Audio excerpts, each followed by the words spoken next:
తెలంగాణ ఆవిర్భావ దినోత్సవ వేడుకలు బీఆర్ఎస్ చీఫ్ మాజీ సీఎం కేసీఆర్. ఒకప్పుడు స్టేట్ ఫార్మేషన్ డే అంటే కేసీఆర్ జోష్ ఉండేది.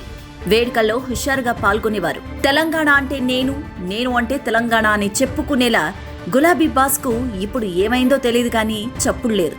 పదవి పోగానే ఫామ్ హౌస్ కు పరిమితమైపోయారు కేసీఆర్.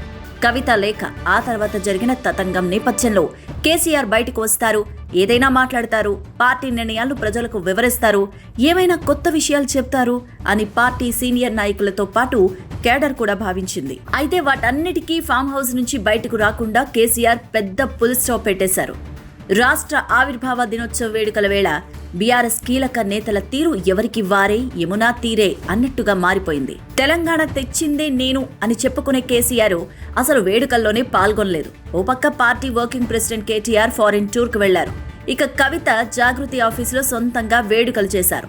ఒక్క హరీష్ రావు తప్ప కేసీఆర్ ఫ్యామిలీలోని ఏ ఒక్కరూ తెలంగాణ భవన్లో నిర్వహించిన రాష్ట్ర అవతరణ దినోత్సవాల్లో పాల్గొలేదు. కొందరు అడపాదడపా నేతలు మాత్రమే పాల్గొన్నారు. పార్టీ చీఫ్ గా కేసీఆర్ వేడుకలకు రాకుంటే వర్కింగ్ ప్రెసిడెంట్ గా ఉన్న కేటీఆర్ నేతృత్వంలో ఆవిర్భావ ఉత్సవాలు నిర్వహించేవారు.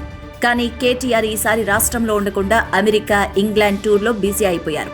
ఇంగ్లాండ్ టూర్ను ముగించుకొని ఇప్పుడు అమెరికాలో పర్యటిస్తున్నారు. డల్లాస్లో అక్కడి ఎన్ఆర్ఐలు నిర్వహించిన బీఆర్ఎస్ సిల్వర్ జూబ్లీ వేడుకల్లో, అలాగే ఆవిర్భావ దినోత్సవ వేడుకల్లో పాల్గొన్నారు. తెలంగాణ కోసం పోరాడుతున్నామని చెబుతున్న రాష్ట్రంలో మాత్రం అవతరణ వేడుకల్లో పాల్గొనకపోవడం ఏంటంటూ పార్టీలో జోరుగానే చర్చ సాగుతోంది. కొన్ని రోజులుగా బీఆర్ఎస్ పార్టీతో కవిత అంటీముట్టనట్టుగా వ్యవహరిస్తున్నారు. అమెరికా పర్యటన ముగించుకొని హైదరాబాద్కు వచ్చిన తర్వాత కవిత రాష్ట్రంలో సంచలనం సృష్టించింది. గులాబీ పార్టీలో సొంత అన్న కేటీఆర్, బావ హరీష్ రావులను టార్గెట్ చేస్తూ విమర్శలు చేశారు. ఈ కారణంగానే పార్టీ కేడర్ తనను దగ్గరకు రానివ్వడం లేదన్న చర్చ జరుగుతోంది. కనీసం రాష్ట్ర ఆవిర్భావ వేడుకలకు అయినా కవిత తెలంగాణ భవన్కు వస్తారని అందరూ ఊహించుకున్నారు. కానీ ఆమె జాగృతి ఆఫీసులో రాష్ట్ర ఆవిర్భావ వేడుకలు నిర్వహించారు. అనంతరం జాగృతి ఏర్పాటు చేసిన కవి సమ్మేళనంలో పాల్గొన్నారు. తెలంగాణ భవన్లో నిర్వహించిన రాష్ట్ర ఆవిర్భావ వేడుకల్లో శాసనమండలి ప్రతిపక్ష నేత సిరికొండ మధుసూదనాచారి జాతీయ జెండాను ఎగురవేశారు. ఈ కార్యక్రమంలో హరీష్ రావుతో పాటు పార్టీ ఎమ్మెల్యేలు, ఎమ్మెల్సీలు ఉన్నారు.